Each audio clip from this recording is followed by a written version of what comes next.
Welcome everyone to this seminar. This is seminar number 22, From Hurt to Healing to Hope, Worship, Prayer, and Pastoral Responses to Infertility, Miscarriage, and Stillbirth.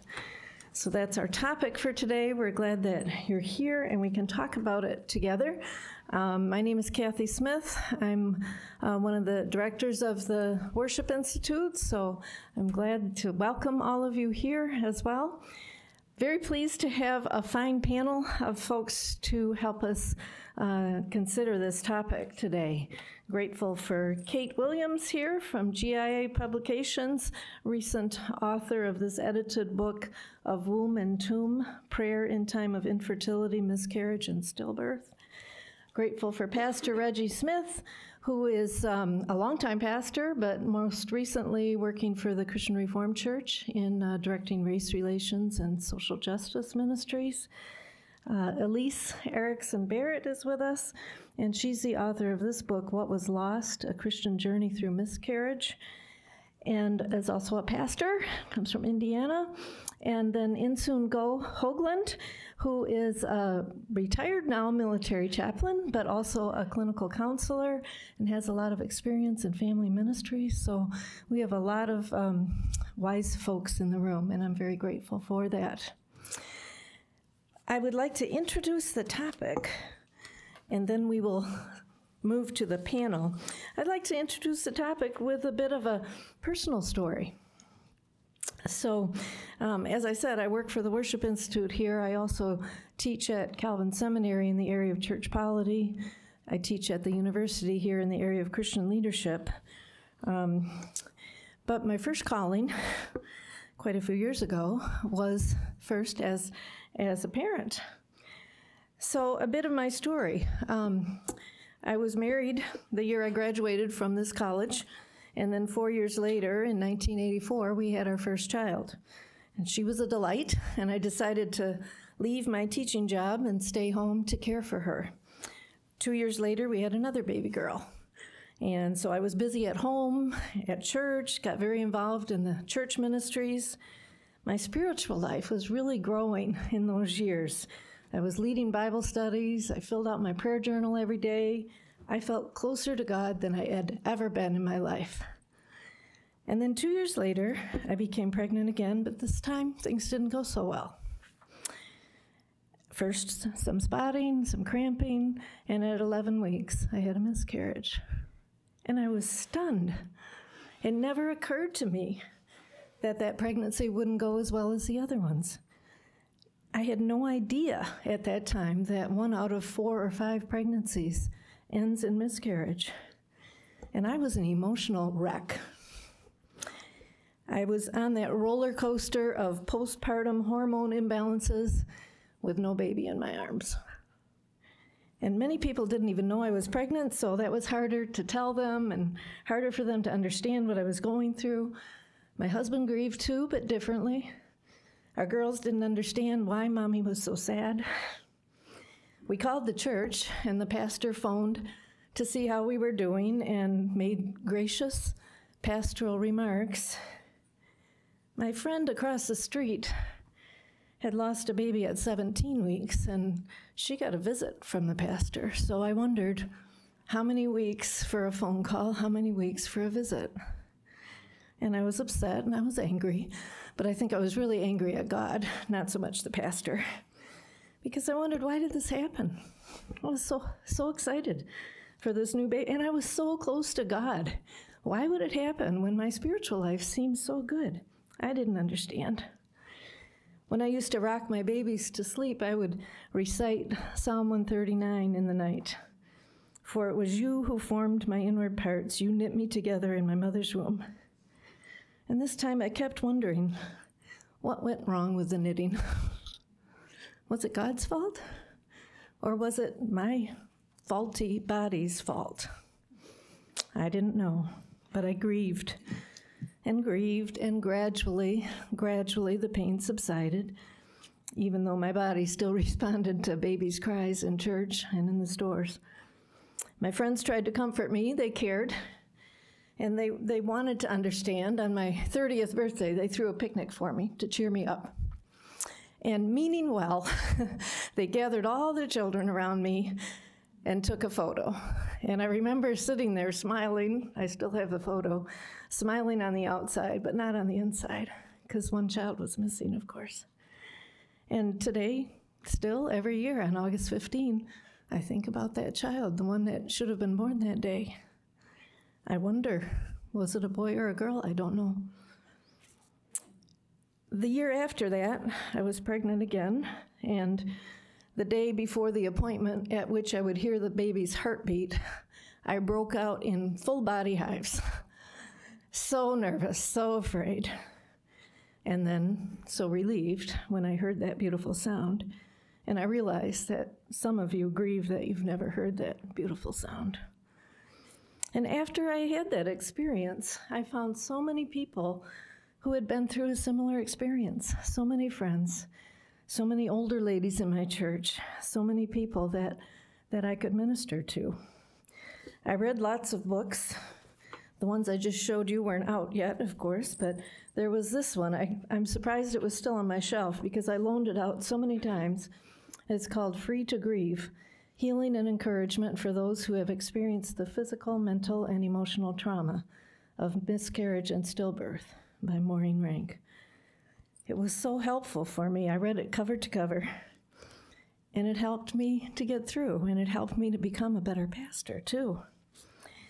Because I had learned through the pain and through the encouragement to understand what this is about and to think through my questions with God. And every loss is different, but I did learn more about loss so I could help others. And I'm really grateful that today we talk about these things more. So the topics of our seminar today, the topics of infertility and miscarriage and stillbirth, are much more talked about than they were back then. And I think we recognize today more that it is a grief. It is a special kind of grief. And it's a special kind because you grieve for people you never got to know, right? So I'm grateful today for this panel that we have authors and pastors and counselors and folks who've walked through these journeys themselves or with others. I'm so grateful that they're here. And my prayer is that we are together going to learn how to care for people. Maybe we need to care for ourselves, but we can learn how to care for people on these journeys of loss and grief. People in our churches, people in our families, people that we meet along the way. So I'm going to turn to our panel. I'll just give you the plan for our seminar. First of all, they're each going to give a little introduction of themselves and their ministries and why this is an important topic for them. That'll be a kind of a brief run down the table. Then we'll come back and each of them will spend a little bit more time reflecting theologically and pastorally on these topics of infertility, miscarriage, stillbirth. So that'll be a bit longer and we'll allow for some questions along the way.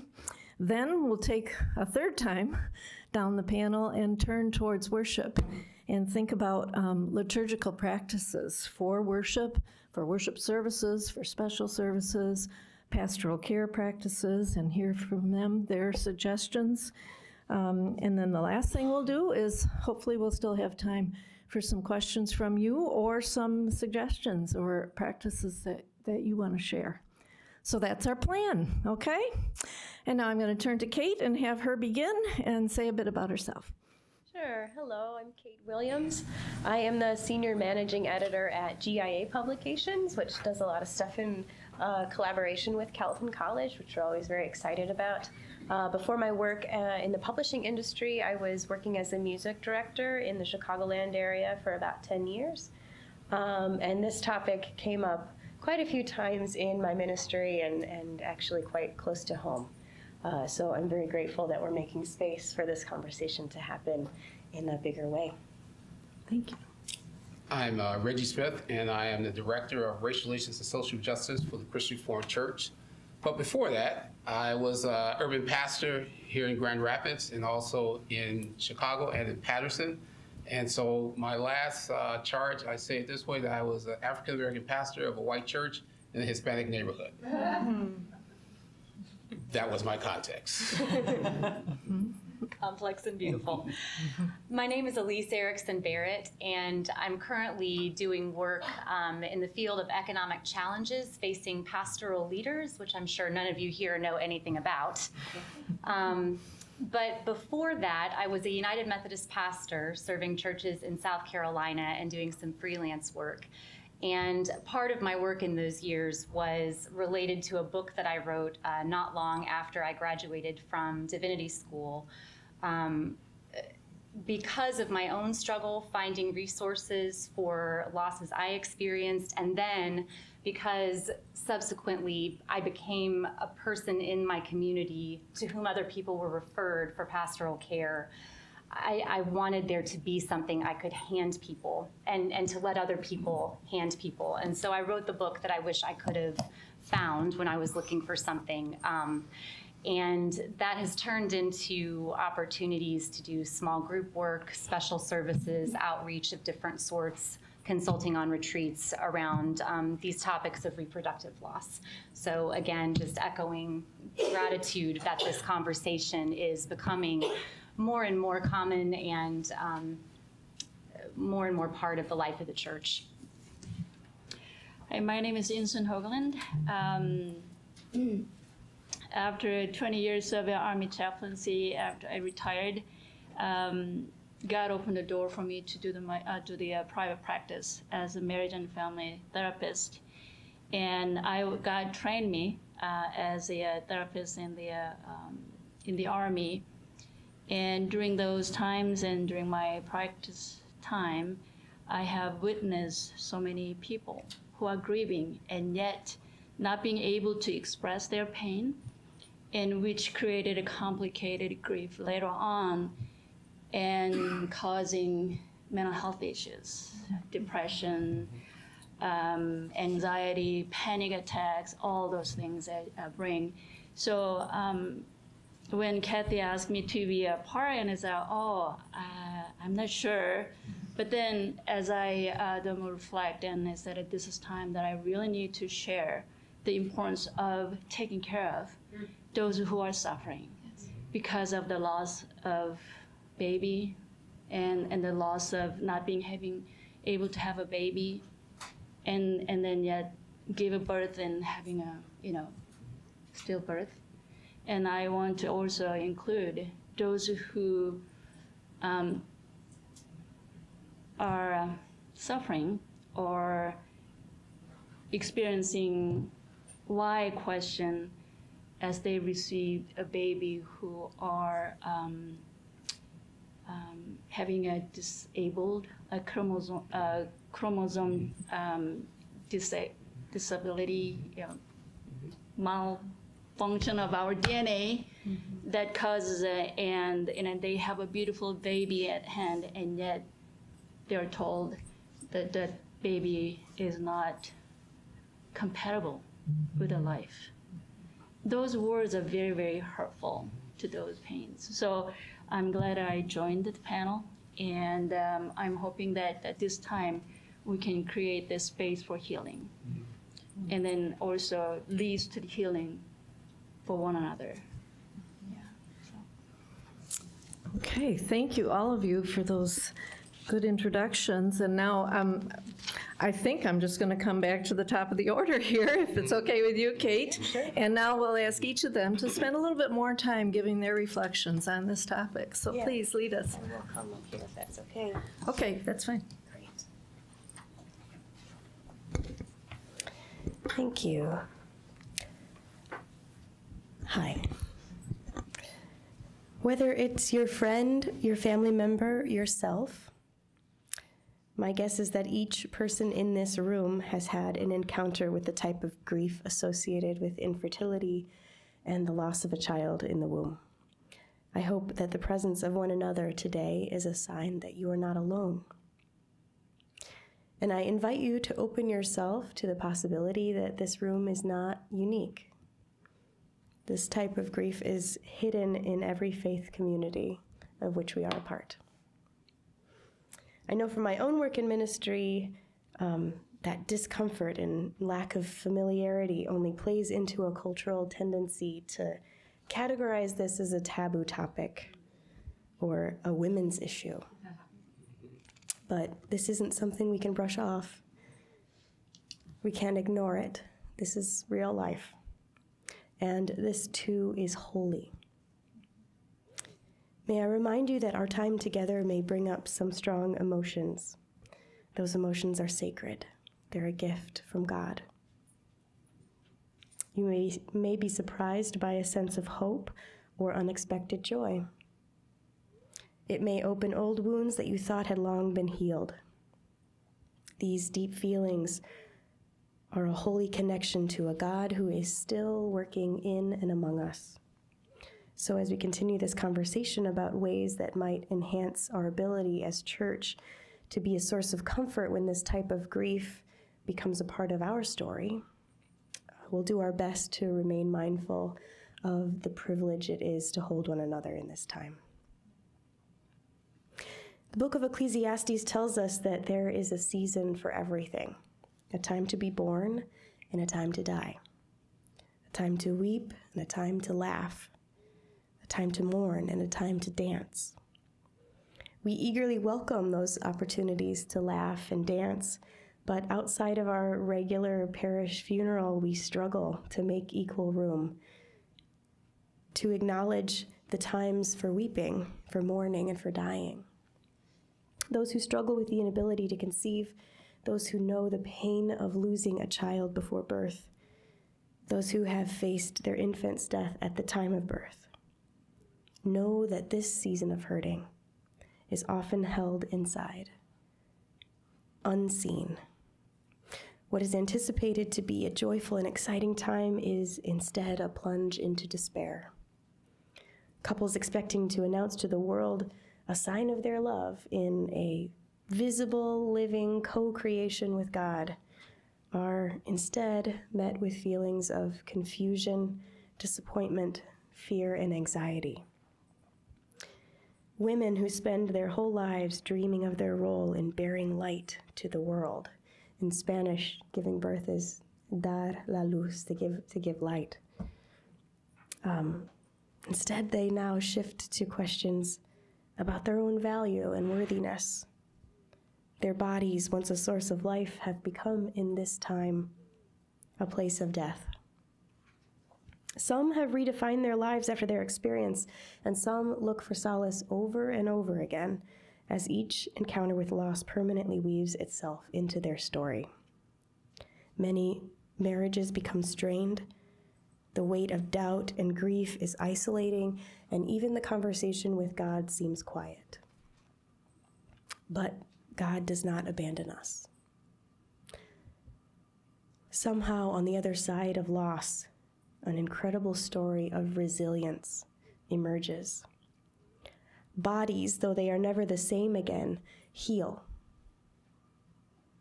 Couples try again, or adopt, or reimagine.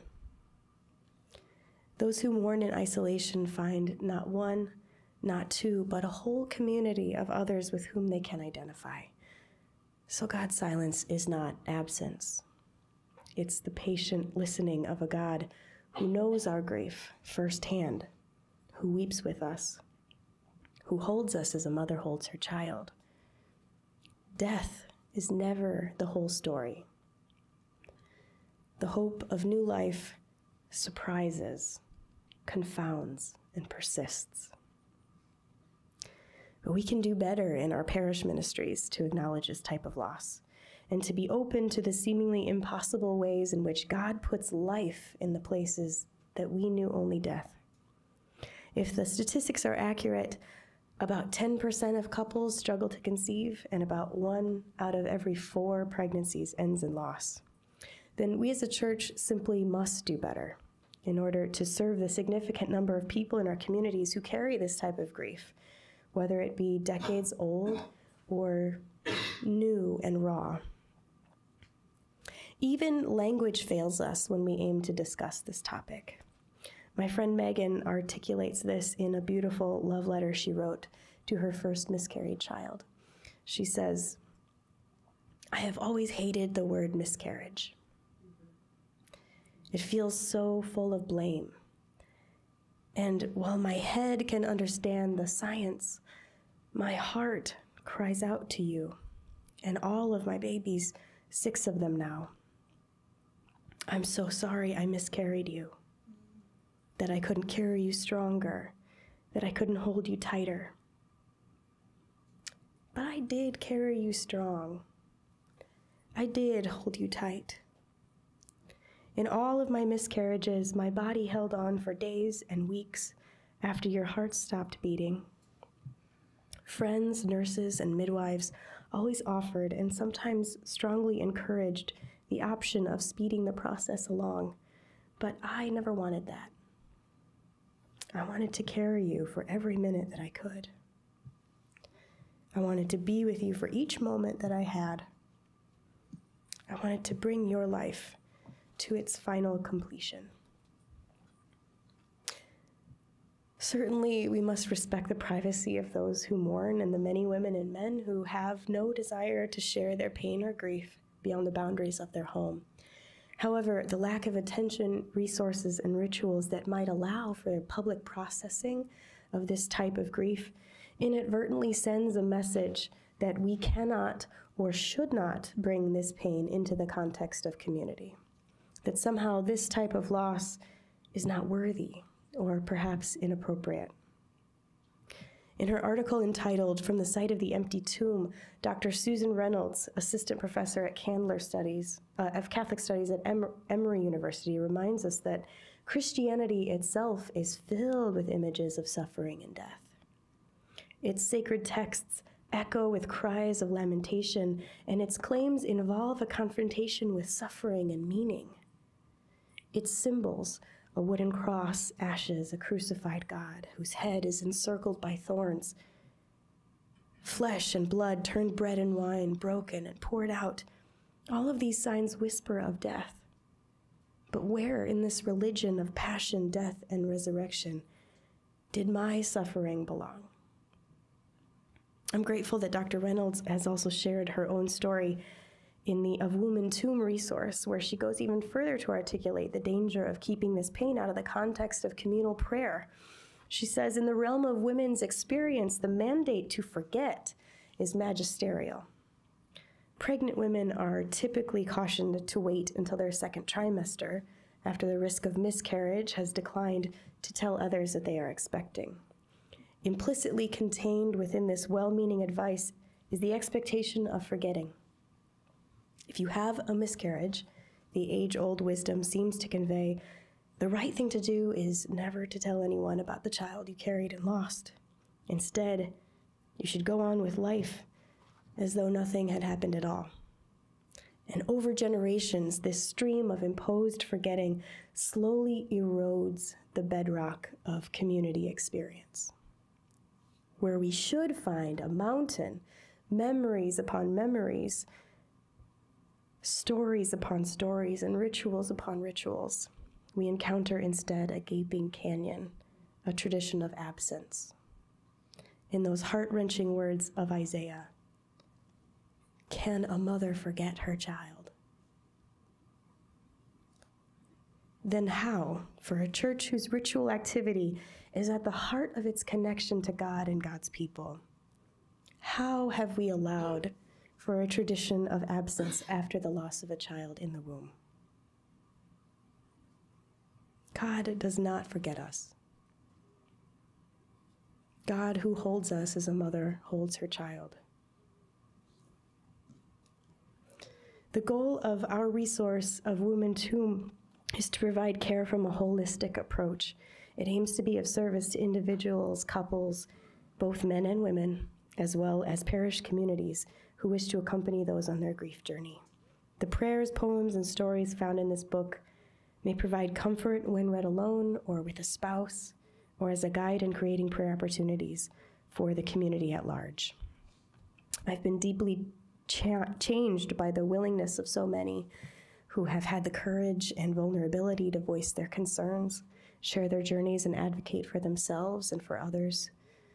who look for the church to be a place we can turn to for healing and comfort. And my own fears of entering into this conversation have been turned into a hope that surpasses understanding, instilling a sense of responsibility to this sacred opportunity to reach out and touch the wounds of the living body. So together, I pray that we bear witness to the great Christian mystery that new life is born both of the womb and of the tomb. Very much, Kate. And again, that resource is Of Womb and Tomb, the book by GIA Publications. Does anyone have a question right away, or we'll go on to the next panelist? We will definitely come back around for discussion later. But Reggie, you want to lead us from Sure. there or here, whatever you prefer? I can sit here. Okay.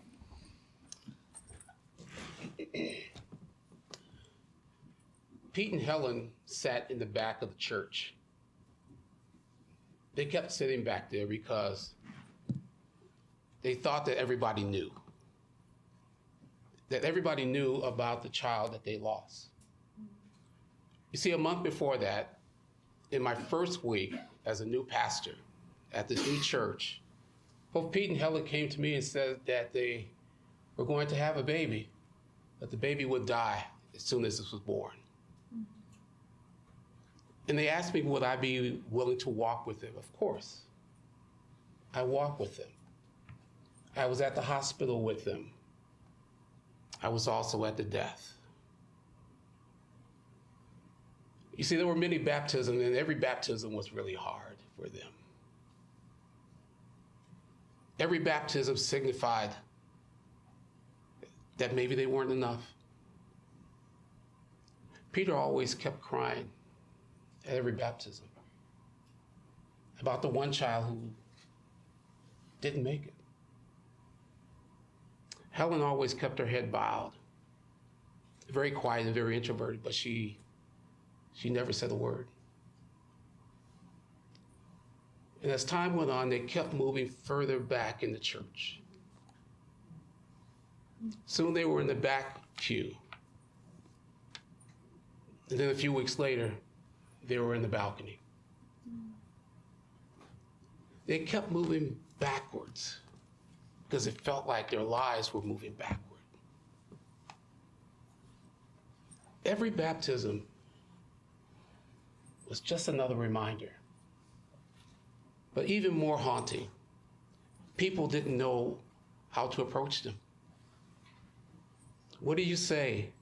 What do you do? How can you comfort?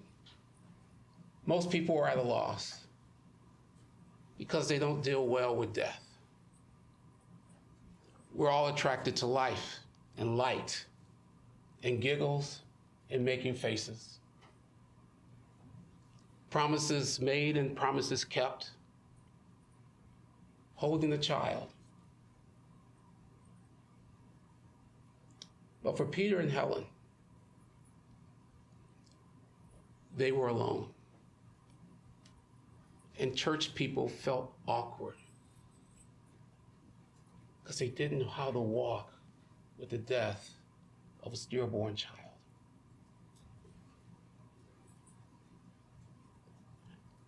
The second one is this. Alberta always sat on the side, along with her husband, Peter.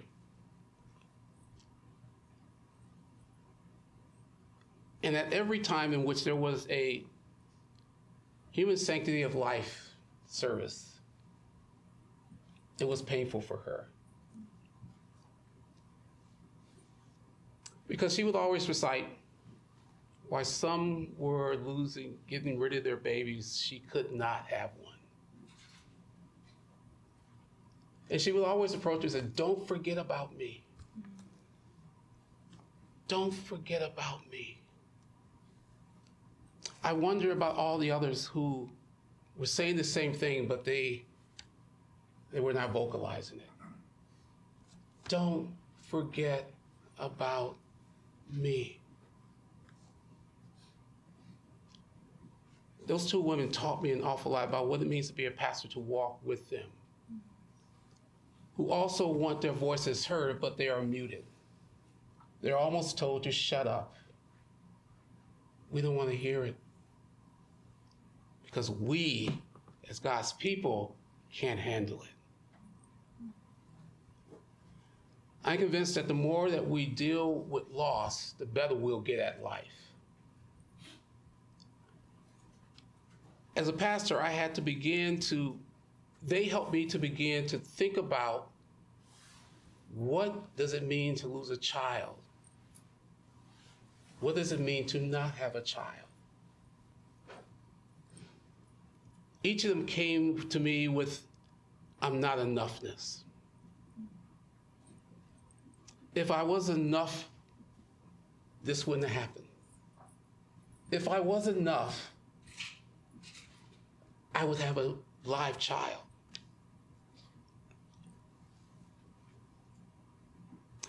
Both Peter and Bertie kept doing the same thing as Pete and Helen. They kept moving further back in the pews. And I thought that was a powerful symbolism of how the church silence is so deafening. Because it's about our own uncomfortability with loss. And I think about David, when David wanted that child, and then God told him, you can't have it. How does the church become a better mourner? How does the church bring death into the liturgy? How does the church gathers around and actually becomes more than just community, but communion? Because communion is more intimate. It's easy to be a community. It's a lot tougher to build communion. How can our resources, whether that's liturgical, pastoral, that people like Peter and Helen and Peter and Alberta, that we would notice when they move back, that we would take notice, enter into their space, and say that God is there as well. It is amazing to me that the Christian faith speaks more about death than it does about resurrection. Jesus talks more about his death than about his life. How do we bring that back into our conversation, our holy conversation, when those who experience the life and the death of a little one, whom is already named, but is not spoken? How do we become safer that they get to speak their lament, and that that lament is allowed with all God's people? Thank you.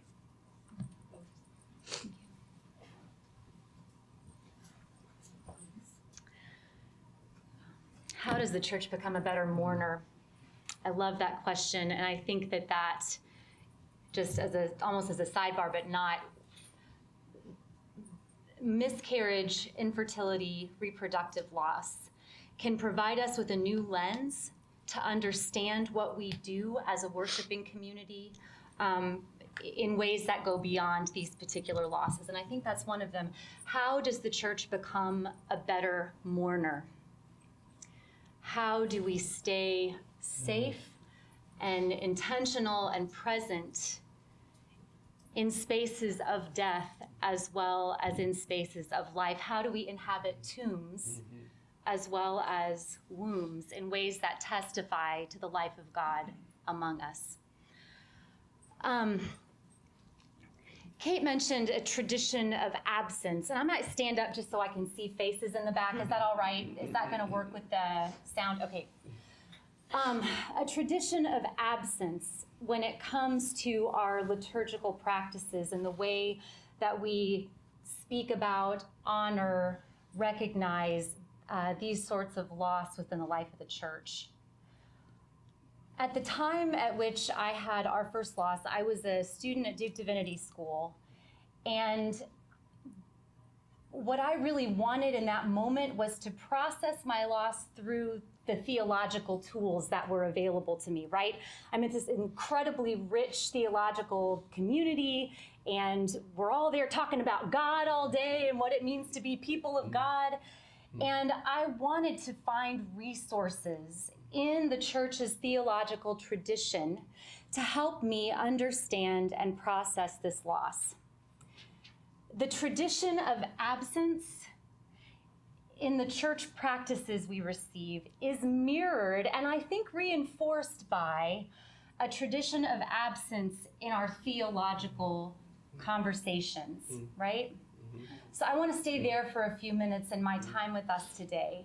What does it mean that we have inherited a theological tradition that doesn't talk about what happens? What meaning does it have when a life is lost? I was really fortunate because Teresa Berger was there at the time, and she is an incredible sort of blend of different things. She's a Catholic feminist worship theologian, right? And so she was a wonderful conversation partner for me. And there wasn't much out there. People weren't talking about this in theological terms. There are some reasons for that, I think. One is it's a woman's issue, right? We don't like to talk about female embodiment in general, and we certainly don't see any reason to have theological discourse about it very often. And I think in some ways that is changing, but it's not a very likely place for someone to want to dig into for a dissertation. I think that's part of it. But I think the other problem was this: the few people who were engaging in theological discourse about pregnancy loss were doing it on a sort of ground that was already marked off into battlegrounds by the abortion debate, which is a place where lots of people have wanted to have theological discourse, right? And so that led to really unintentionally lazy theological work around loss. And here's part of the reason for that, right? If you go into it, and I am abstracting main ideas from two actual published articles that I found that were the most relevant ones at the time from different sides of that conversation. One of them said explicitly, "Because I believe in a woman's right to choose, I know this wasn't a life." Okay? So no matter what your thoughts are about that, that's just logically kind of strange, if that's where we're going to start. The other one said, "Because we know abortion is wrong, therefore aborted babies must not go to heaven, because then God would want everyone to be aborted. So we know that miscarried fetuses go to hell." Okay? These are actual Do you see how that starting place really makes a difference in the ways in which we have this conversation? So what I wanted to do was to pretend that that scarred, bloody battlefield didn't exist. And I wanted to restart this theological conversation with the lens of a loss that, rather than it being an ethical conversation where we're trying to decide what to say about an ethical choice, starts with a radical loss of agency. That's the starting place, a radical loss of agency, which leads us into questions of theodicy, right? Where is God when we suffer, when it's not our fault? Loss of agency leading to questions of theodicy. There are ways in which, even if your church members are not asking these questions in these terms, they are doing theology and they're doing it in a vacuum. Because the church is often silent here and doesn't provide a robust narrative for what we mean when we say that God is the God of the dead and the living, right? They find a website that will give their miscarried child a certificate of graduation to heaven. That's our fault, right? Not intentional, but because in a vacuum, in a tradition of absence, suffering people will search for anything that will give them any sort of comfort. And we can do better. I wondered what were the questions I would ask from the place of that first pregnancy loss. And they were questions about personhood. Did this life matter to God as much as it matters to me? What was lost? That's the name of the book for a reason. How do we know? Is personhood constituted biologically, or do we have a richer understanding in our tradition that can talk about a personhood that is constituted in relationship to the ontological ground of our being, who is our God? What scripture stories do we have? We have stories of being knitted together in wombs. Well, does God drop stitches then? We have stories of God offering life and bringing barren people babies, and we have stories of barrenness that doesn't heal in the sense of having a child brought forth. We have a story where the first person to recognize that the Christ has come among us is a fetus. John the Baptist, living inside his mother Elizabeth's womb, is the first one to react to Christ as the Messiah. How do these stories help us? What theological stories are already out there informing our people? Think about that one. What have you heard? You've heard them. God needed another little angel in heaven, right? And what might meditation on these experiences have to teach us about the God who is Trinity, about the mystery of the God who walks with us? What might we learn? And again, these questions may not be asked using insider language by your people, insider theological language, but one of the most Googled questions is, do miscarried babies go to heaven? This relates to how we talk about baptism and what we think is happening when we're baptizing a baby. This relates to how we understand funerals. Another mentor for me was Karen Westerfield Tucker, who wrote one of the first prayers that was included in a kind of mainline worship book. The Methodist worship book has a prayer for loss after miscarriage. There was a big debate about where that belonged. Did it belong in the services of healing? Did it belong in the funeral services? What do we mean when we have a funeral? Is it appropriate to baptize a stillborn baby? I did anointings when I was in CPE of these beautiful, cool little bodies. That's an opportunity for conversation, right, with the family that can either be done in a way that heals or a way that does damage that is never going to be undone. So there's a lot wrapped up in here. And I think that our theological understandings and reflections shape our worship practice, which shapes our understanding of what is happening theologically. And so these conversations, depending on what tradition we're from, we are going to have different perspectives on these questions. And I think that's okay, but I think it is essential to be having these conversations in our contexts so that we know what we're doing in worship and why we're doing it, and so that we can have these conversations in ways that heal and testify to the God who is with us. Thank you, Elise. And now let's hear from InSoon, and then we'll take some time for questions.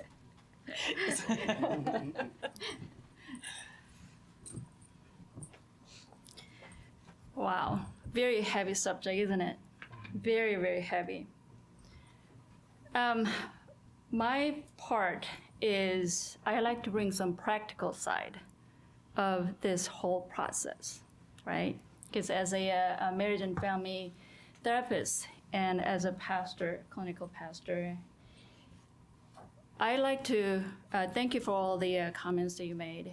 And I like to tell you that miscarriage, infertility, stillborn birth, all the issue that we are experiencing as a woman, and I'm a woman, I don't believe this is just a woman's issue. Yes. Mm-hmm. It's just a woman issue, individual issue, it's a couple issue, and it is family issue. So we, as a Christian, we must bring all those things together to grieve together. I have a question as I continue. How many of you are here because you experience these three? Okay. Okay. Those who are here without those experiences, why? I'm just curious, why you're here? Why?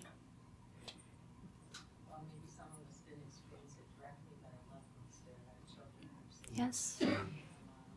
One or the other, we all experience. We all experience as a community. And yet, it becomes individual or becomes women's issues, right? So we as a Christian, I believe we need to make this as a individual woman, individual couple, family, and community issue so that we can bring complete healing as a whole, as a body of Christ.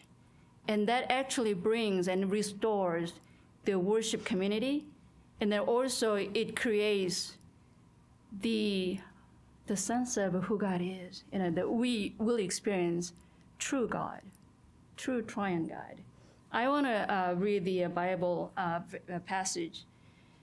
This is, I'm always struggling when I think of life and death situation. It's from Isaiah 57, verse 1 through 2.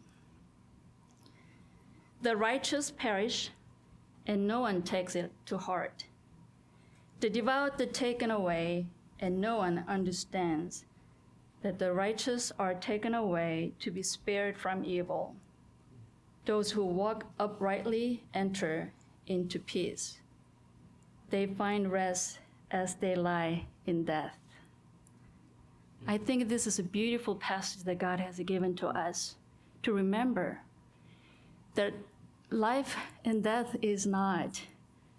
And I think life and death is a mystery. It's hard to grasp, to understand what life is, what death is. As a marriage and family therapist, I have a client. As personally, I didn't have that experience.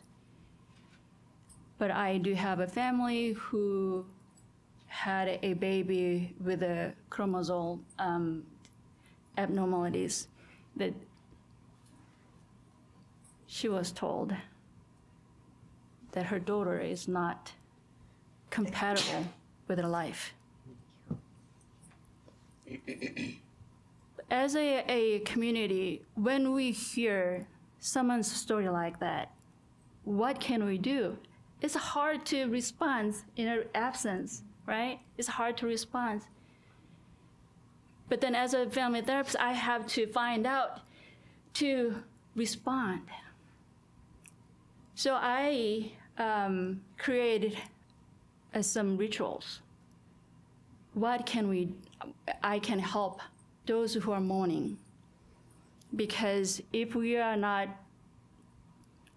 someone who lost babies, not able to have a baby or have a stillbirth, if you don't process properly, it becomes very, very complicated grief.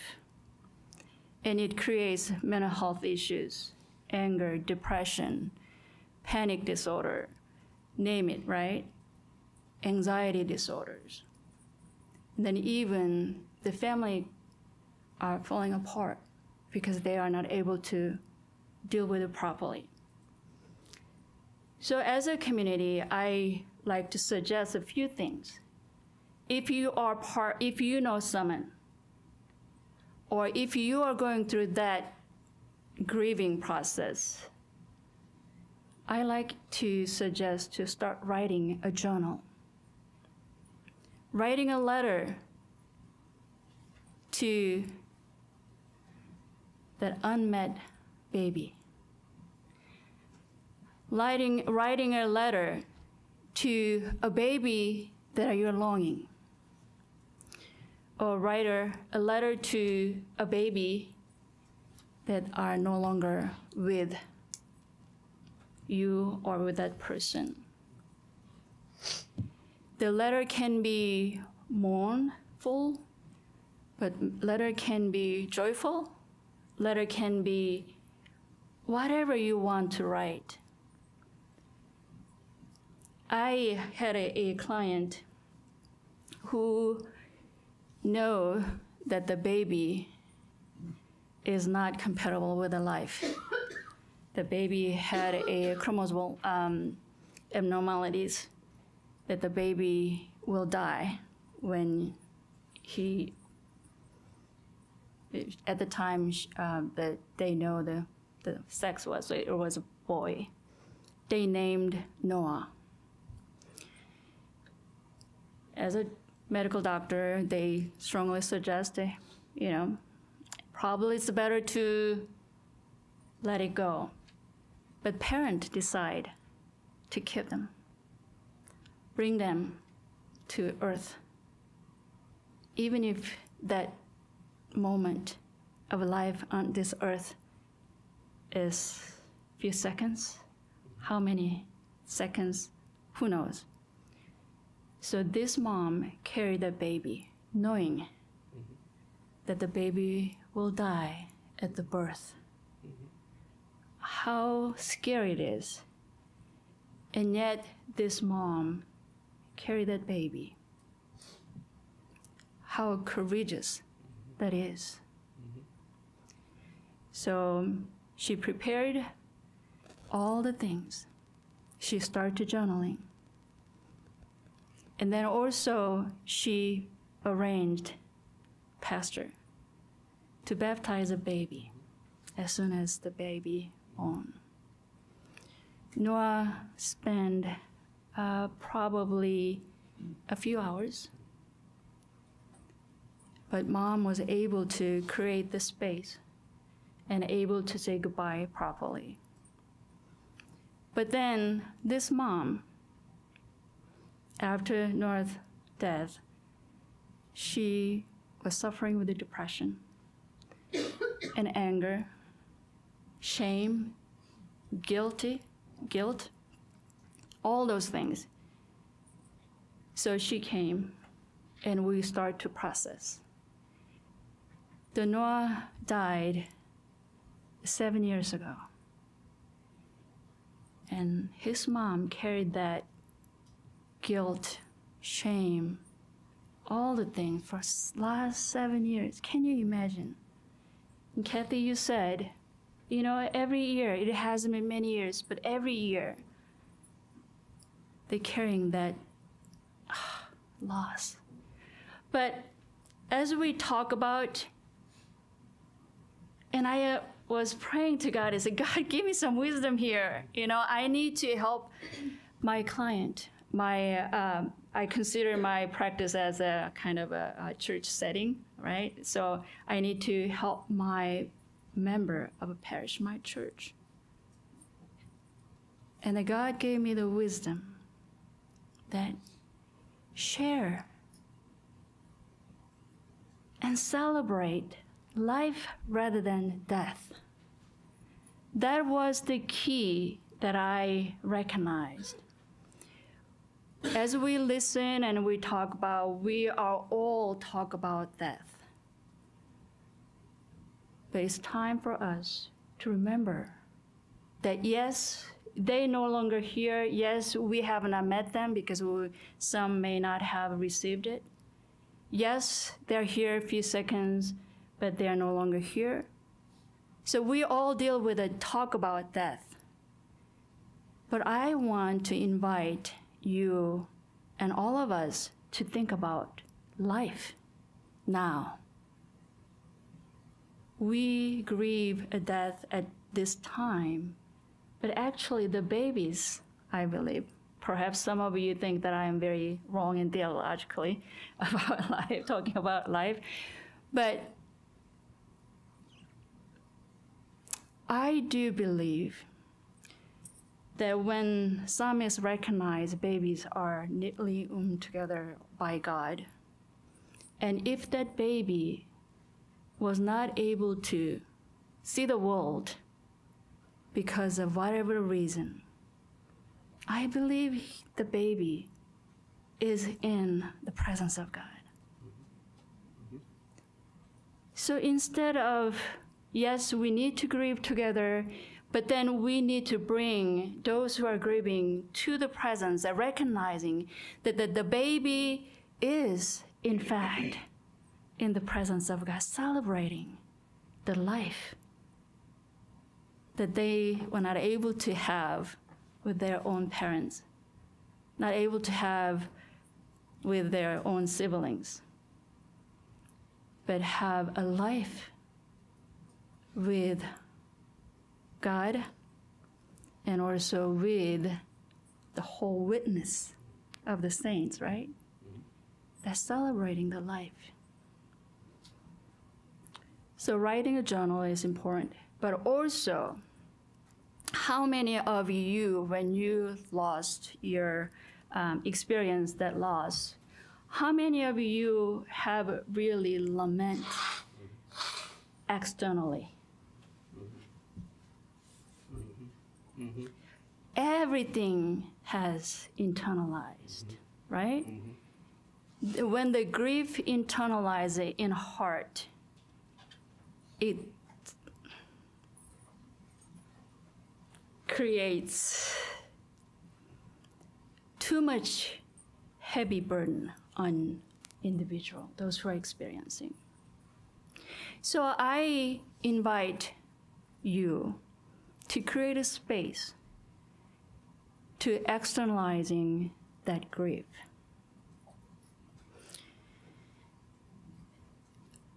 I was in the one of a session and they talk about the theology of body. And I believe the theology of a body matters. So when you are grieving, the grief should externalize as well. Do you agree? Do you agree? So if you are angry while you're grieving, it's okay to shout to God. And I remember this Psalm 13, right? How long, O Lord, how long will you forget about me, right? By externalizing your anger, your guilt, your whatever the emotion that you're experiencing will actually release your stress or allow yourself, actually I said, allow yourself to actually being in the presence of God, being honest, how you felt, what you experienced because of that loss, because of that you don't have it, because of it, you lost it. So that was one there on. And then also, I want to encourage you to find a group of people who are experiencing. In our therapy session, we call it group therapy, right? Reach out to each other and form the group. Invite those who are suffering and mourn and share and pray together. Yes, I know that many church didn't do well on those dealing with that mourning as a church, as a community. And I really like the way that I heard, you know, it has to be communion, right? When the loss, the people who experience the loss come together and create the community, they can enter together in the presence of God. And while they are taking communion, you are allowed to lament together. And as we lament together externally, God brings healing paths. God opens the door so many different ways you cannot imagine. So and there are many things that I want to share, but those two things that I really want to encourage. And thank you.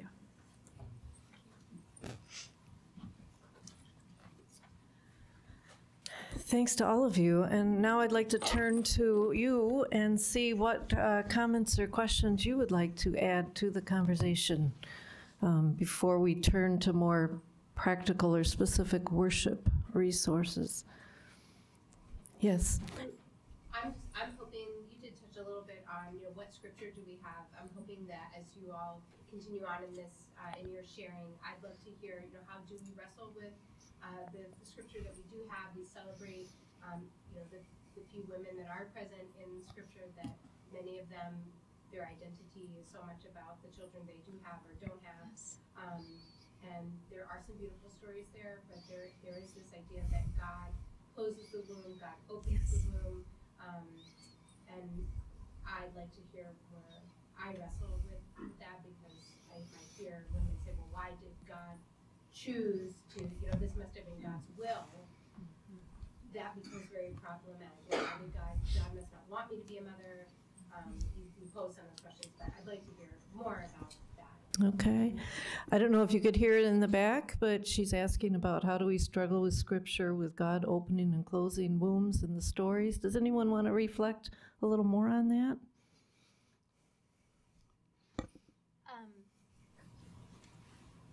I'll start, and then I would love filled-in wisdom from the panel, just because this was something that I wrestled with a lot as well. And different church communities lead in very different directions. I did a lot of interviews for the book because I did not want it to just be about my experience. And, you know, we're in a deeply, beautifully Calvinist setting here. My original training was Wesleyan. I'm more probably Orthodox at this point as it relates to the understanding of freedom and will. All of those different orientations toward the way we understand God at work in our world and our responsibility and participation are going to change what is comforting, honestly, when it comes to conclusions. So there were women I interviewed who found enormous comfort in the thought that this baby was not meant to be. Personally, that made me feel angry and made me want to go to the mat with God in a different way. So I think one of the things when it comes to worship and pastoral care, being sensitive to the fact that women may, and their spouses or partners, because that's another piece of this, partners are grieving and often differently, and so you mentioned this, and so did you, Reggie. This can be a real point of pain in a marriage or a partnership because experientially they're very different. One of the studies that they did, a partner, if they had seen an ultrasound prior to the loss, had a much more intense grief experience than if they had not. And you can understand why this would be. One body is physically experiencing this life and the other is not. So again, I don't want to just keep referring to the woman who has the loss.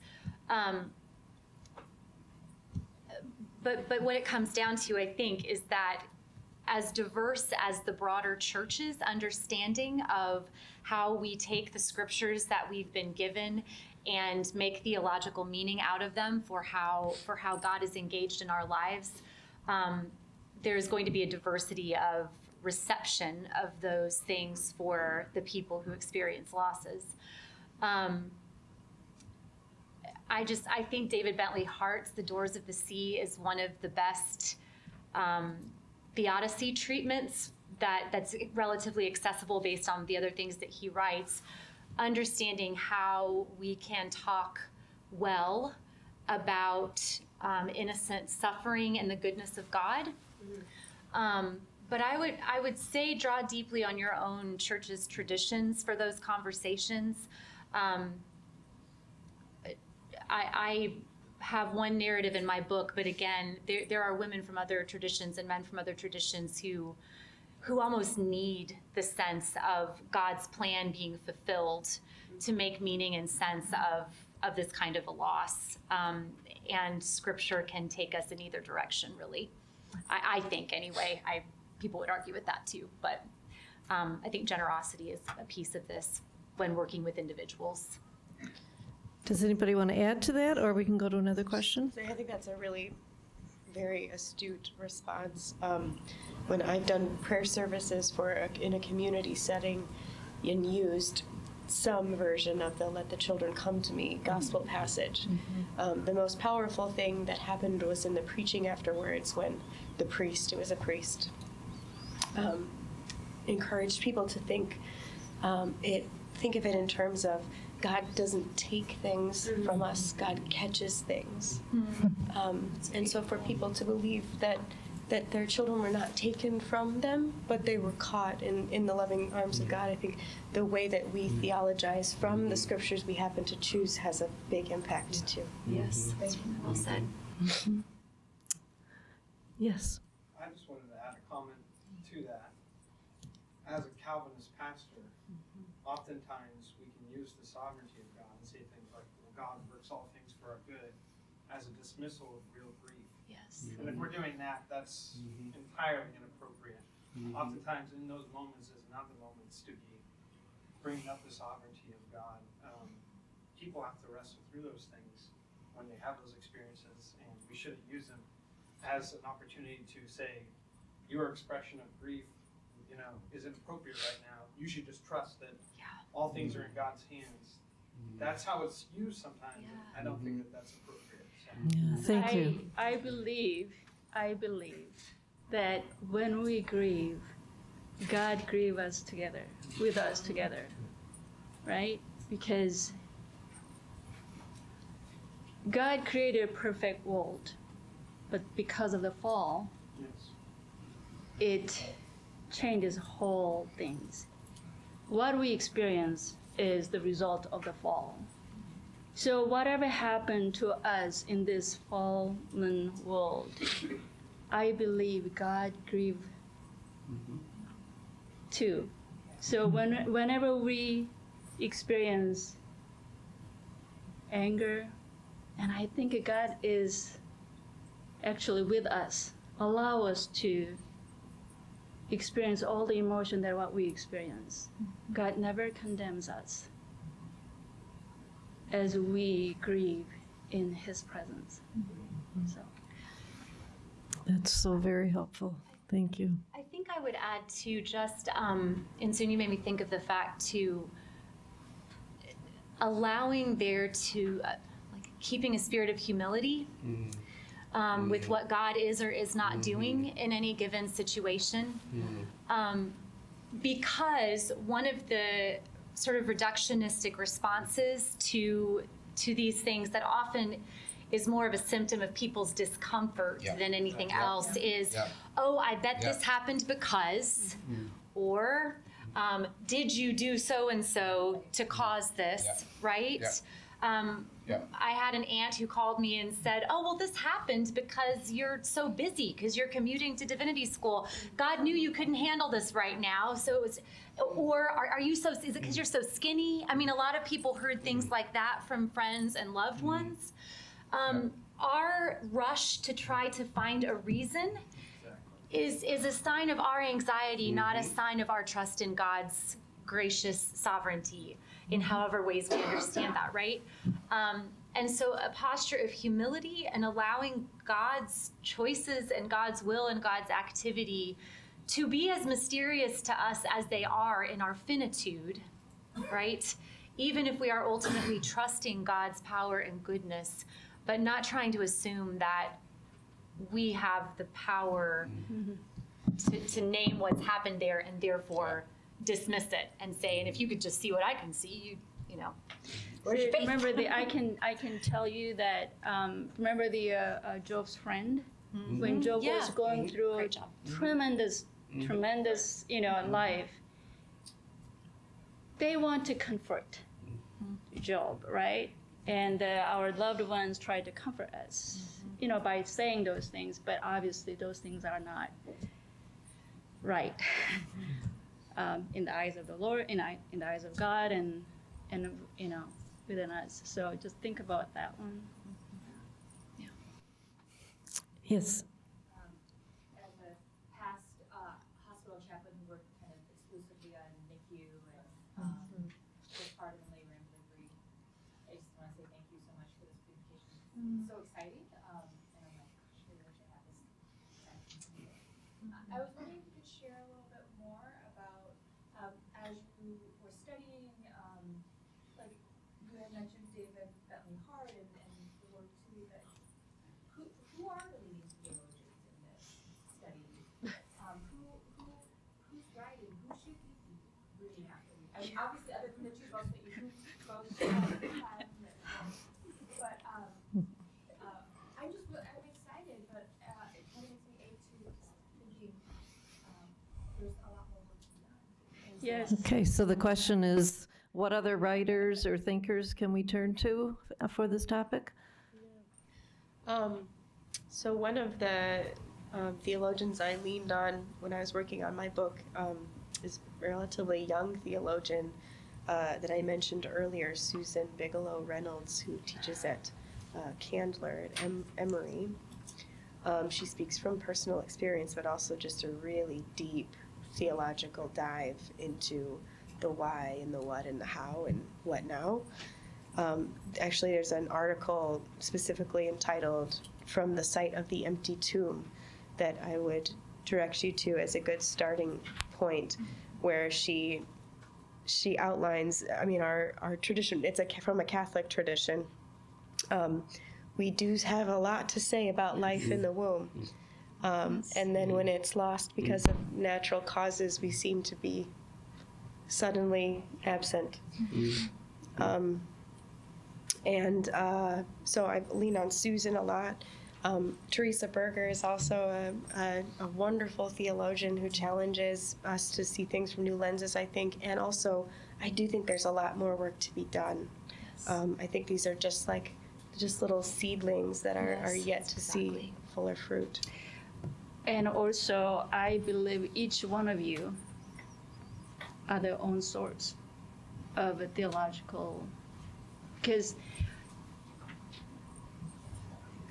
they are seedlings, kindlings, kindling our spirit to really search and do the research and do the work done. And we recognize that there are lots of work done, but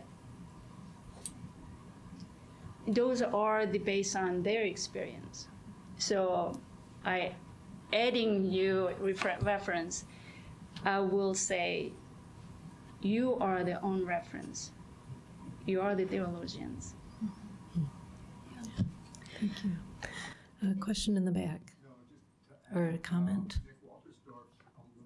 Yes. Lament for a Son is a good one. And also the chapter when he refers back to that in his memoir. Very helpful. Right, so Nicholas Waltersdorf wrote Lament for a Son after his own son died. And then more recently, his memoir, and I don't remember the name of it, but he goes, The World of Wonders, okay, where he goes back to this topic. So a philosopher and a theologian, really, yeah. Good. In terms of constructive theology in this space, I leaned a lot on John Zizioulas, actually, Being is Communion, which is a kind of seminal text in that space. But the argument there that personhood is constituted relationally in relationship to the ontological ground of our being, who is God, rather than, it provides an alternative to an account of personhood that is based on biological determinism, which is important not only for personhood as it relates to unborn or to early born persons, but also as it relates to persons who cannot sustain life, persons with special needs, how we understand personhood. That, I think that's one of the best places for Christians to start to ask those questions. John Zizioulas, Zizioulas, I think, and it's called Being as Communion. I don't like there is a compilation of theological essays that has been released in the last few years. And if you want to seek it out and find it, I think it's uneven and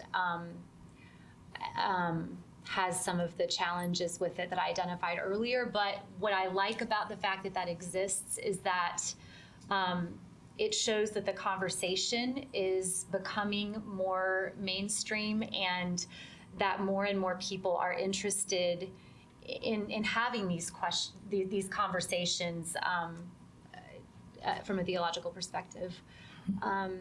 There was a great book that was written by an Orthodox presbytera, preacher's wife, that came out just before my books. It's been 10 years, and I can't remember the name of it right now, but it was fantastic also. It's another great layperson's resource for church life. If I think of the name, I will let you know. It's in the back of the book.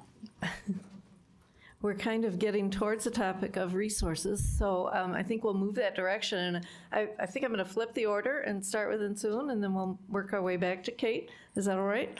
So if we turn to the topic of worship, and specifically if you have suggestions for liturgical practices in worship services or special services for losses, funerals, or practices that are more about pastoral care, making those visits or phone calls or suggestions for that. So, okay, to begin with you, InSoon. I do not have the resources in written resources, but I will suggest that you just create a safe space for those who are mourn and have a listening ears. You don't need to provide an answer, or you don't have to say things when someone who comes to you and share, I just lost my baby, or I cannot have a baby. Just be curious. What is in that person's mind, person that, causing all those anxieties?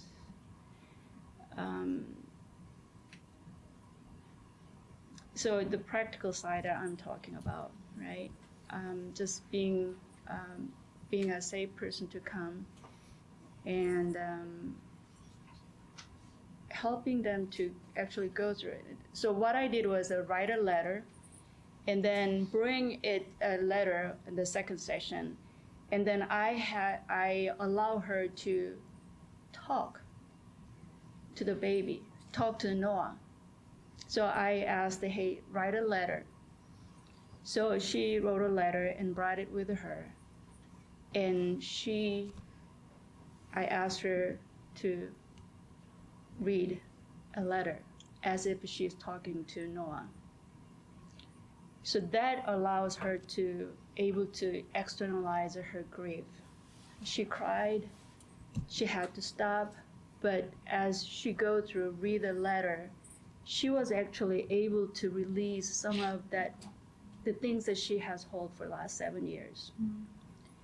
And that also allows, and then I invited her to actually share that letter with her husband, and then also invite her other children, so they can be shared letter for her. And then after that, I asked her to just burn that letter and saying, this letter goes to Noah. So actually that creates and allows her to make a closure of that loss. And then also I led that, and now we need to celebrate life of Noah. So every year, instead of mourn, now it becomes a celebration of the life. So that was my practical side. That's beautiful. Yeah. Thank you. Thank you. Thank you.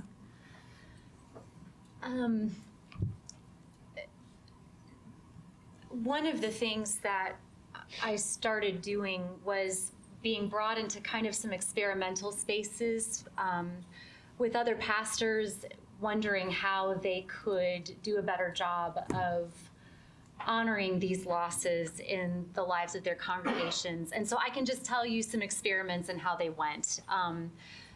I think something InSoon said a minute ago is very valuable. You all can take ownership of this space. You all can practice discernment. You all can pray and can talk to the people that are around you and find new ways. Because we do have a kind of absent terrain, you all can map it out and offer some things no one's thought to offer yet. Some examples of some things that I've done in terms of worship practices or practices within a church. And I would just say all of these things, the goal is to create a culture of awareness and tenderness around this in a congregation. There are lots of ways to do that, and they might look different from congregation to congregation, but they can be as simple as in an All Saints litany, one line. You add one line that says explicitly something about babies that could not live long enough to be born, whatever it is, but naming it one line on All Saints Day. When you invite people up to light a candle, maybe you've had a miscarriage, light a candle for that life too. It can be as simple as something in a pastoral prayer on Mother's Day, where we acknowledge that there are women who were pregnant, didn't bear children, but still feel like mothers, right? There are lots of small ways to start building a culture in which a family that experiences a loss knows that this is a place they can come and talk about it. Just breaking that seal in small, consistent ways over time makes it safer. I've led a fair number of small groups or peer classes. Most of the time I do use this book because that's what I created it for. Every chapter has 2 reflection questions, either for journaling or for finding a trusted conversation partner, and then an activity. And so this is a thing you can use, but you could also create your own curriculum for some sort of class. I just wrapped one up, and I emailed the women that were part of it and said, hey, I'm going to do this thing. What do you want me to share? Is there anything that you'd like me to share? And one of them said the last worship session was wonderful because it gave me a sense of peace and the ability for some kind of closure. This is a woman who had her loss 20 years ago. And after 4 weeks, 4 90-minute sessions with a really interesting group of women, one of whom had had a miscarriage prior to becoming pregnant again, who was in early pregnancy during the class, one who had lost a pregnancy and had not been able to conceive again, this woman who had had her loss 20 years ago and had never been able to have a child, and then a woman who had had 2 children and had a loss 30 years ago. Okay, so the other one said, even after more than 30 years, I found the entire course and being in the workshop with others who had lost babies in utero a spiritually healing experience. And it's what InSoon has been talking about, and what Reggie's been talking about, we've all been talking about, Kate too, finding a way to bring these losses into the life of the worshiping community makes a difference to people's relationships with God, to trauma that they are often carrying around in a way that doesn't find it can't find a way to be resolved. So these small classes, they have to be done carefully, but they can be very, very powerful. During Sunday school hours, it can be really helpful to provide childcare, even though you wonder about the message you're sending to those who can't have children. It can still be very valuable. I've been part of special outreach services where maybe I would go guest preach in the morning, and in the morning service, the pastor would say, this evening, we're going to be having a special service of remembrance for people who have lost pregnancies or had infertility. These services do not draw crowds of 300 people, so there's been sort of, pastors will say, oh, 1 in 4 people have this loss. I will have outreach for the community. Thousands will come. It doesn't work like that, and for all the reasons that you all can name, right? You have to really be either hurting right then or have time at your disposal and feel safe to come to this kind of service. But for the people who come, who have that need that is big enough to overcome their reluctance, their schedule, their fear, those services can be very valuable. And again, what have you done? In your public worship service, you have said, we care about this enough to have a special service for it. I'm not going to keep talking. I'm rambling. I'm afraid. Small family services, lots of different ways that you can incorporate this into the worshiping life of the community. Okay. That's all good. The only thing I would add is, Mother's Day. Mm-hmm. Resurrection Day is the number one day in which people will bring people to church. The second is Mother's Day. Mm-hmm. And what would it mean for your church to reevaluate about that service that would include those who have lost? That they become a part of that service. And that's a tough sell, because Mother's Day is about life, right? Incarnations. And yet at the same time, I grew up in the African American tradition. A red rose is for when you're alive. A white one is when they die. What would it mean to symbolize that in a way for those who have experienced that kind of loss? And I think we can also utilize your liturgical resources that you already have. People who experience loss are not looking for anything new. They're looking for what's tried and true and what is actually believed. And if you begin to utilize that, then that creates a space that is welcome here. People are not afraid. And I'd say the last thing is that you need to take a vow of stability, that you will be there for the long run. Because very often people go through like this. And one of the things in which a worshiping body can do is provide consistent presence. Thanks, Reggie. And I just want to ask you, you talked about those 2 couples in your church, right? And you did, you were there at the death, and you've had, as a pastor, can you say a little bit about how you facilitated remembrances, either with a family or if there was a funeral? Yeah. Like I said, one big day is Mother's Day, and the other one is the sanctity of life, and in which you can easily politicize either one of those either way, but I would frame it into, how do you celebrate life even in the midst of death? Mm-hmm. And I think we need to reclaim that. I think we need to reclaim a robust theological anthropology of life and death. And saying that in prayers, I'll say it this way. How do we utilize our own funeral liturgies and turn them into life? Right now, the culture has no way of talking about death. They have no vocabulary. We do. We're the only people who are able to talk about death and still life comes out of it. How are we utilizing our own resources better? That it has to do with people. And so so I've learned to walk with those individuals, even after, because they want a consistent presence. I am not forgotten. That their babies are not forgotten. They have a name, and that they belong to God. If you start to do that, something amazing happens. Yes.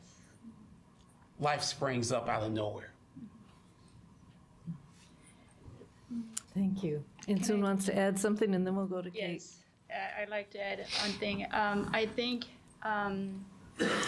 parents, especially mother who experience the loss, are afraid that their babies will not go to heaven. Mm-hmm. And I think that is the biggest fear, that they are not able to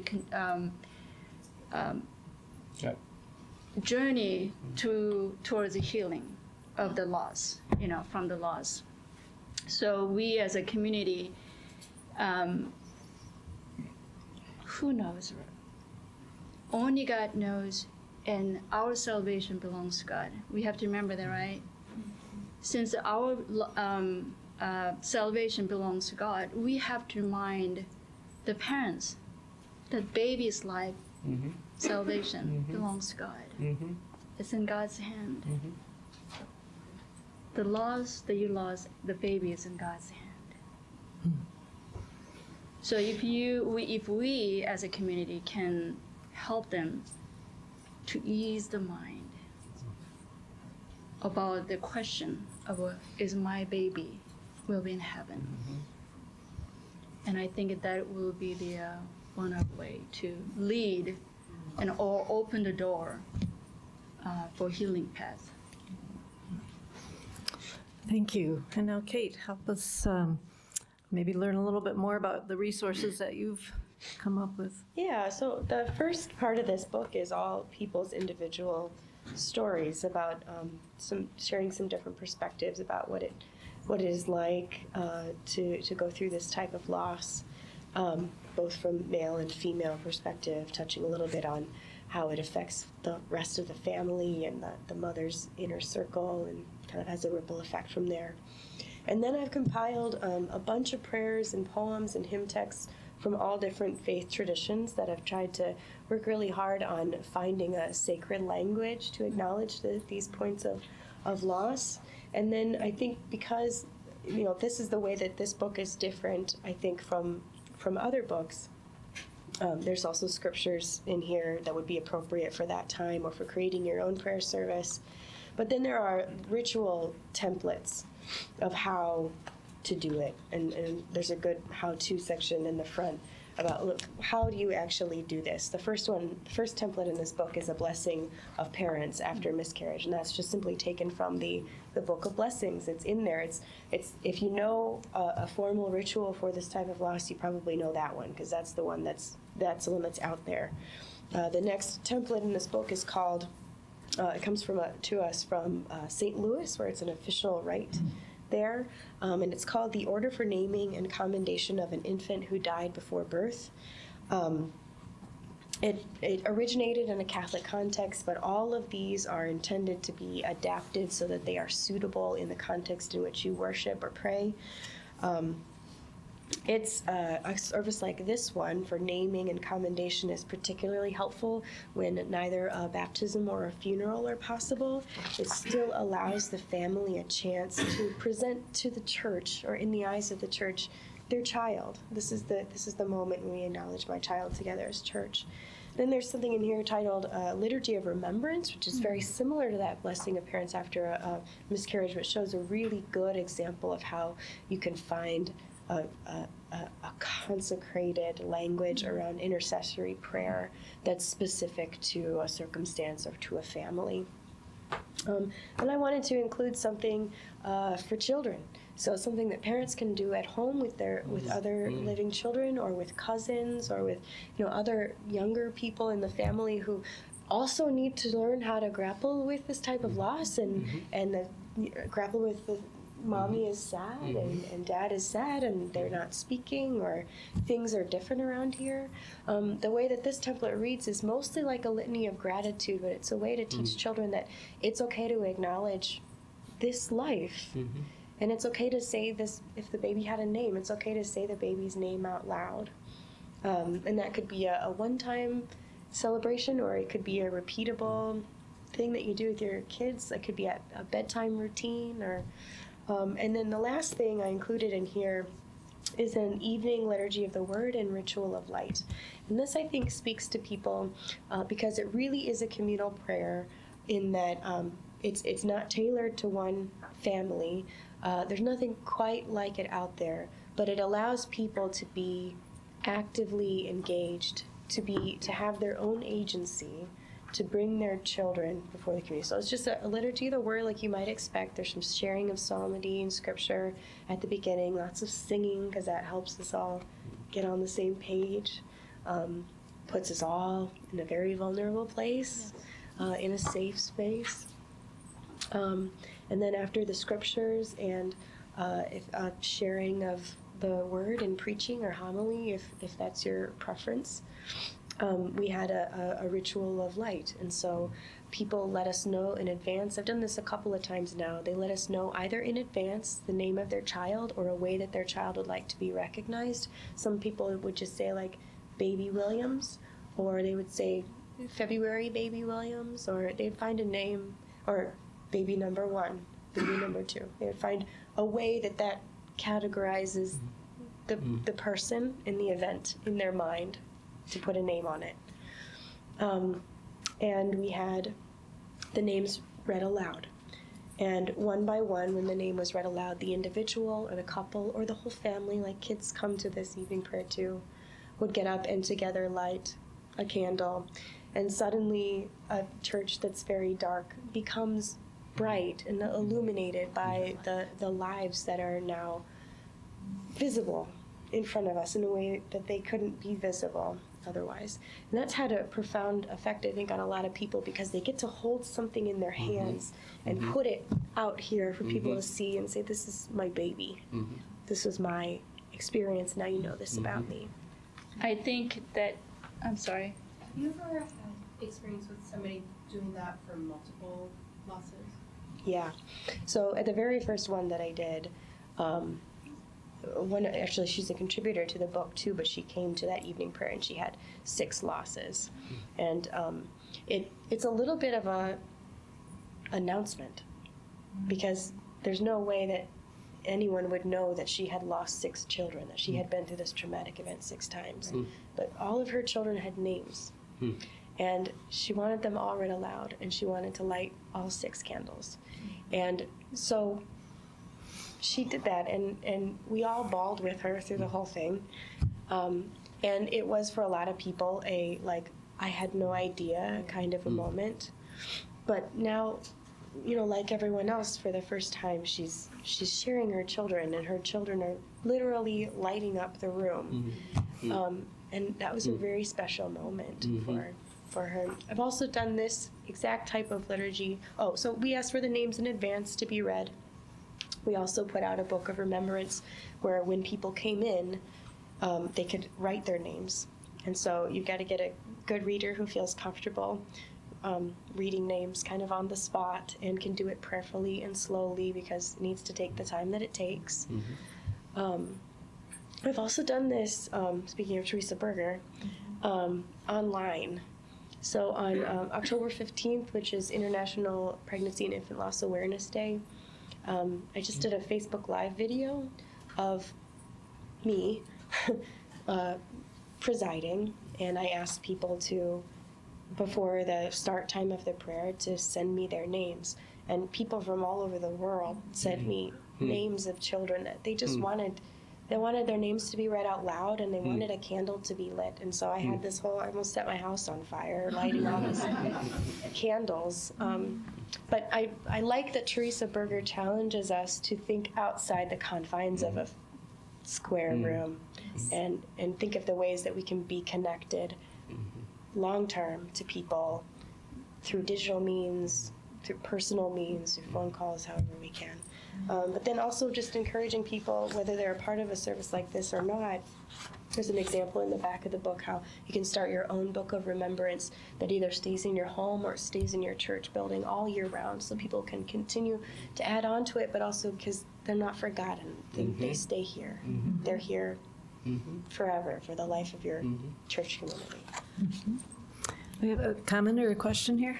I really appreciate what we've talked about today. It's going to be really helpful for me. I'm a new pastor, but I've also been a nurse for 3 decades, and I think there's something that's been unspoken here today, and the fact that sometimes these losses are hidden losses. Women who may never speak about their infancy because it was an abortion.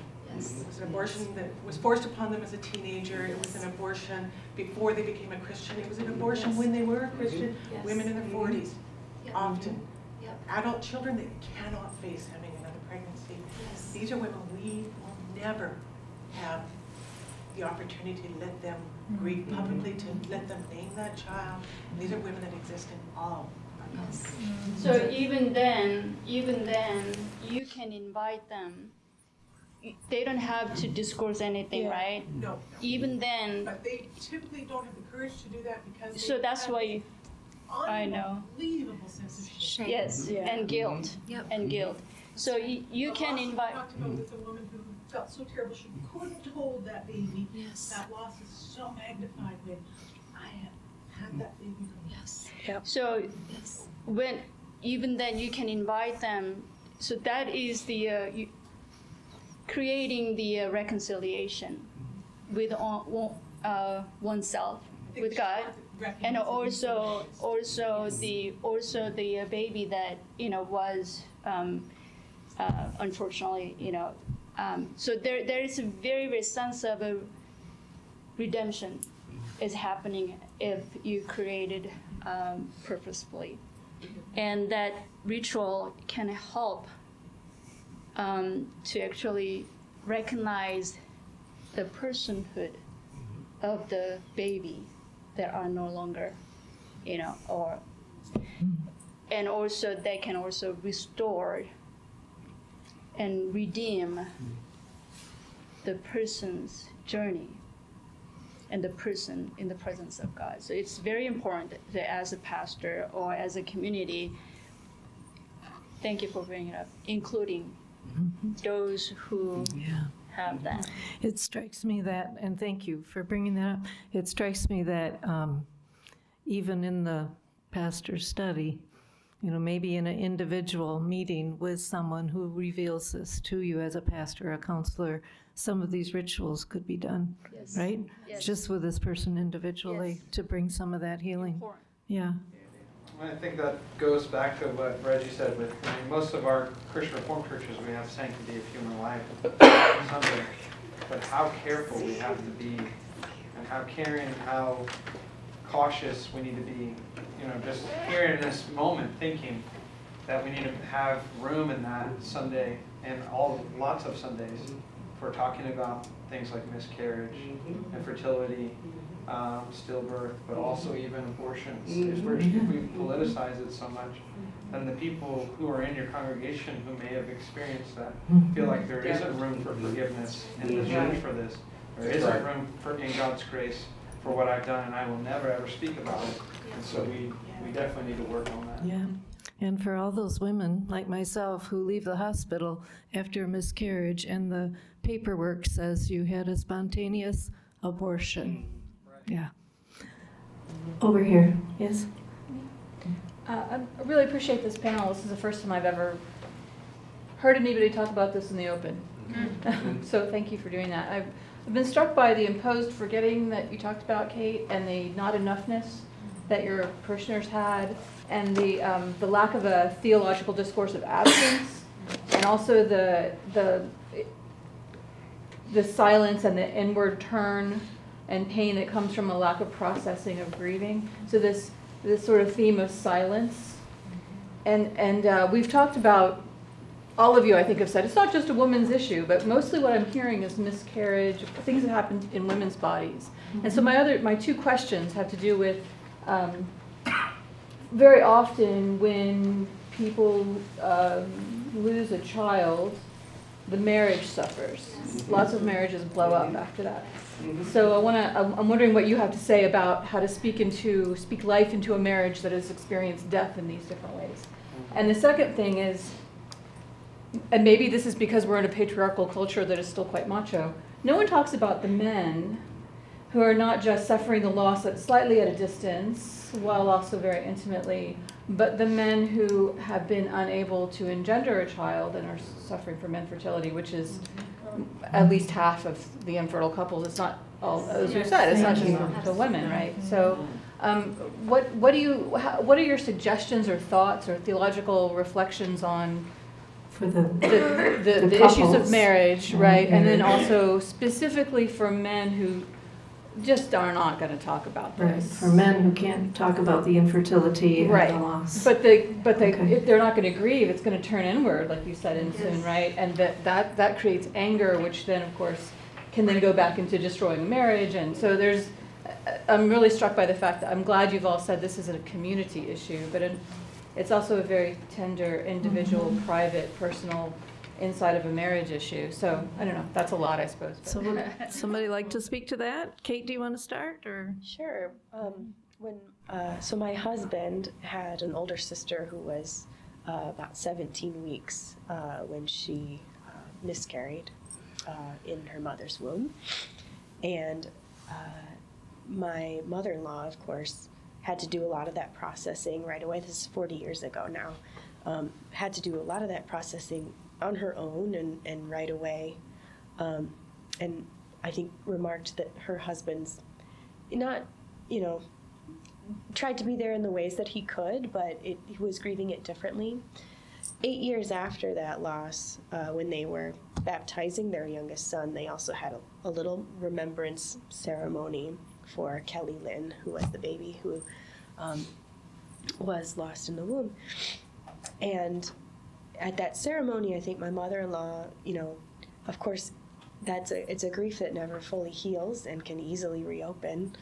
But she was probably the most stunned by the weeping men in the room who 8 years after the fact now still had that need to externally express. My father-in-law is also one of the contributors to the book, so his story of how this felt for him came out there, but still when he talks about it today, it's 40 plus years later now, he's very emotional about it. And I don't think has quite figured out exactly how he feels about God for that happening. But the ability for both a mother's inner circle and a father's inner circle to have people around them who can grieve at the speed that they need to grieve at. And then not only grieving individual or couple, but also as a family. It brings a healing, powerful healing. Do you speak of a family when there are no children? Not children, not having children. Yeah, because we've talked a lot about miscarriage. Yeah, okay. Not so much about infertility, where there's a lot of people who have this just absence, silence. There isn't really a family to speak of. Except for the parents of the couple. Yeah. Couples in your family. Sorry. No, I think you're right. And I think that one of the places of great stress, another family place of stress, is the generation one up, right? So you have a couple who are having losses, unable to conceive. The parents of those couple, of that couple, are often engaged in the family system in ways that are either incredibly damaging or incredibly helpful or somewhere in between. I had a mother and daughter come to this last class I did together because the grandmother, a bereaved grandmother and her daughter who had lost a pregnancy, because she felt like she had done such a poor job responding to her daughter's loss. And you can see the perspective, you want to make your kid feel better. And so you're trying to make the pain go away, which tends to maybe block space for, or why aren't you having kids? Why aren't you having kids yet? Aren't you going to make me a grandmother? So there can be pressure. So even if there is no family with another generation in this direction, the family of origin is a key piece in this, and the health or potential health of that family of origin has a large impact on how the family system responds. And those grandparents are also having a serious issue with loss of agency. Yes. They can't make it Yes. Yeah. That's exactly right. So, Yep. so that's the case. That is the case. Best way is actually encouraging them to seeking mental health counseling. They don't go. Men don't go generally. Actually, they don't want to go. They do seek. Actually, they want to seek the help. No. Bottom line, even though outwardly they will not say, but they want, beneath whatever they're experiencing, they want to get help. Right. So if you are stirring them in a certain way, I don't know how, only the person who is close to that person knows how. So if you can be an agent of that stirring will to leading to seeking Christian counseling, you know. Yep. And sometimes the best you can do is to normalize the fact that they're having conflict. Yes. Yeah. Sometimes the best thing you can do is to say, it is normal for husbands and wives to really, really find this, that they're on different pages, that they can't grieve at the same pace, that they have different needs, and it creates conflict. Sometimes just naming that is a good first step in saying then, and what many people find, but even if they can't take that next step, to normalize the fact that this is a space that creates pain and conflict can sometimes be an opening. I wonder if I could ask Reggie, in your ministry, you've probably talked with other men who've struggled with infertility, and I guess if I can put you on the spot, I would like to hear a bit of a male perspective on this issue of it's hard for guys to admit this problem. Yeah. Well, Peter was one of those guys, and it took just one-on-one conversation about that. One of the biggest things for him was shame. And the second thing is, as already pointed out, men crying about loss. And that's really tough for men to do, is to cry about loss. We either internalize it or we externalize it, which comes out as anger. And so Peter and I, we spent time every Thursday talking through his grief, talking through every Sunday coming in and even seeing children and saying, why did God limit me? Why did God limit me? Does he love me? And really reframing that to, yes, he does. Yes, he does. We have to, how do we find a way for us to embrace our limits? In the sense of that they are competing with a culture that says you have no limits.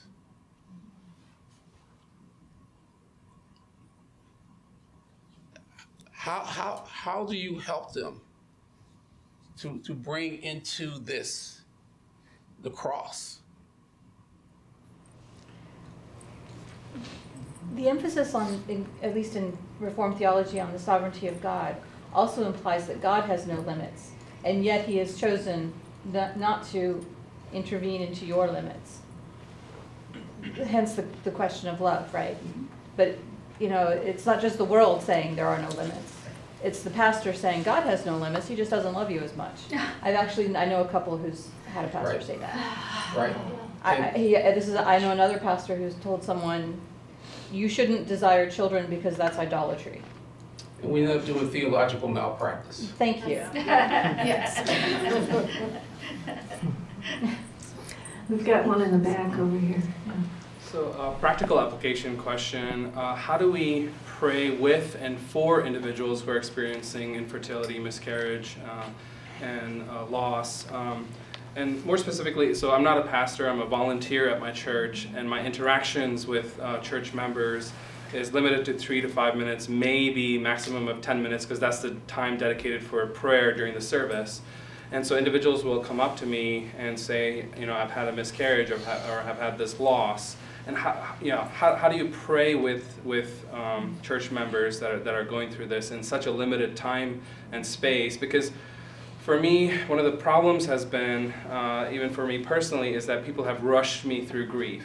So they're immediate to say, read this book, read this verse, read this and that. And so I don't want to do that to other people who are coming for prayer. So any tips and pointers in that direction would be helpful. Tips and pointers on praying with people. My question, I'll ask back to you. What would you like to do when someone comes to you?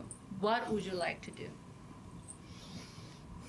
I mean, my prescribed mantra is hear, heal, bless. But I'd love to hear, you know, your perspective on this as well. I think just acknowledging. You acknowledge the loss.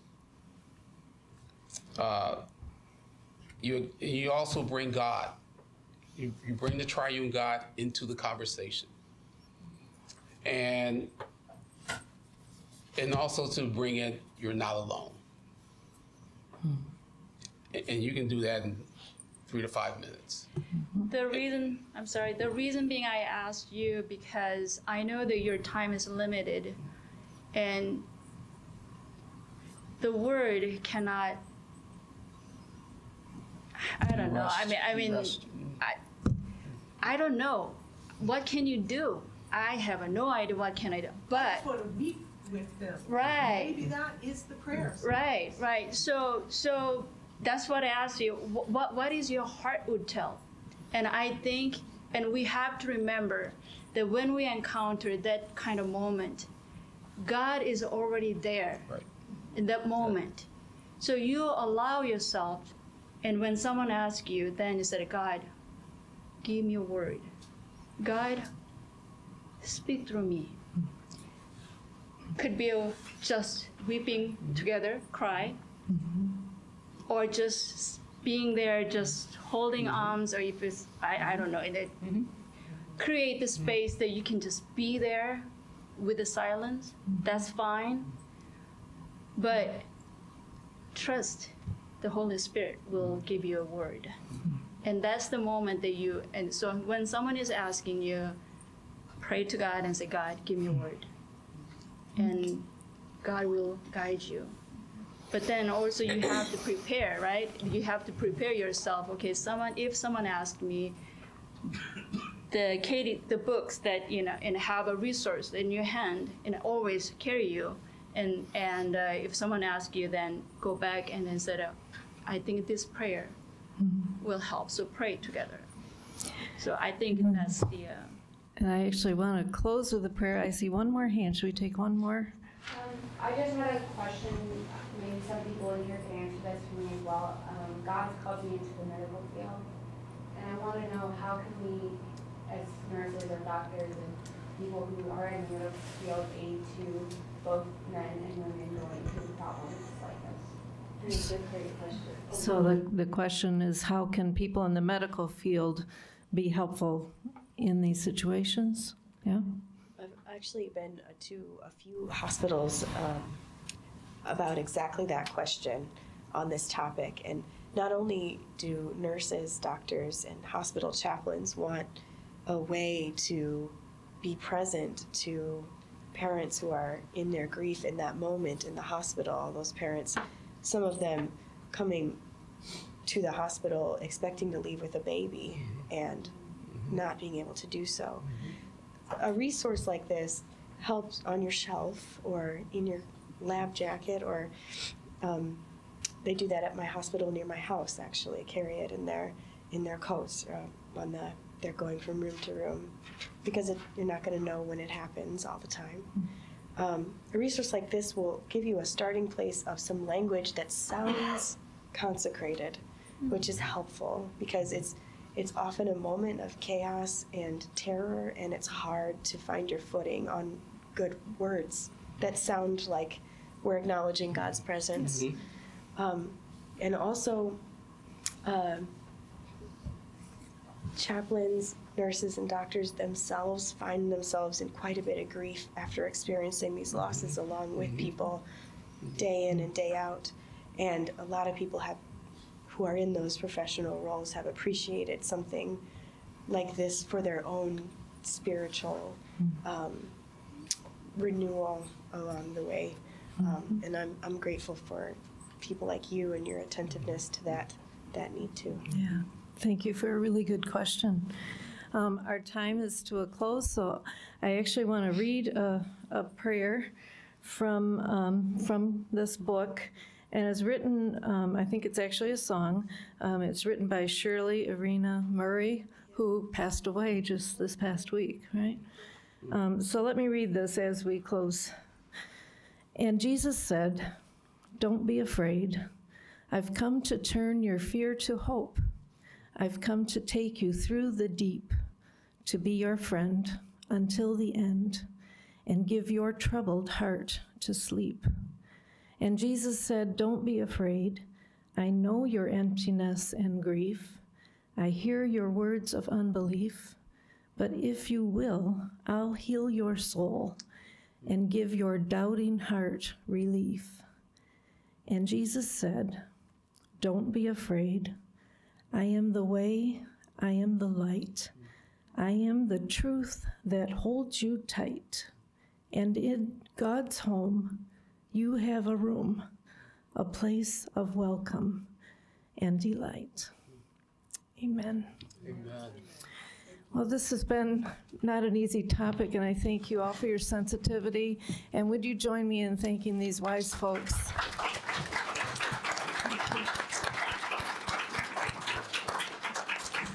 Go in peace to love and serve the Lord.